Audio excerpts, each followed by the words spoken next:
আজকের গল্পটা পরিবারের মাঝবয়সী এক বড় ছেলেকে নিয়ে, যাকে আমরা আজকে ছদ্মনামে ডাকবো, কারণ সে চায় না যে কোনোভাবে তার পরিচয়টা সবার সামনে আসুক।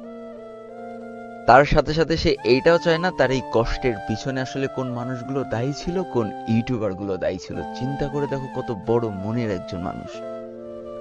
গল্পটা শুরু হয়েছিল 2017 সাল থেকে, যেখানে তরতাজা একজন টকবগে যুবক, পরিবারের বড় ছেলে, সবেমাত্র পড়াশোনা শেষ করেছে।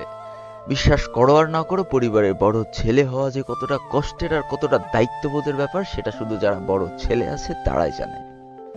শেষ বয়সে এসেও বৃদ্ধ বাবা সামান্য সিকিউরিটি গার্ডের চাকরি করে সামান্য কটা টাকা দিয়ে যখন পরিবারের ভরণ পোষণ জোগাইতে হিমশিম খাচ্ছে, তখন এই পরিবারের বড় ছেলে সুজন শুধুমাত্র একটা ছোট্ট চাকরি জোগাড় করার জন্য ছুটছে বাংলাদেশের এই প্রান্ত থেকে ওই প্রান্ত। তবে ভাগ্যের নির্মম পরিহাস, আমরা এমন একটা দেশে জন্মগ্রহণ করেছি যেখানে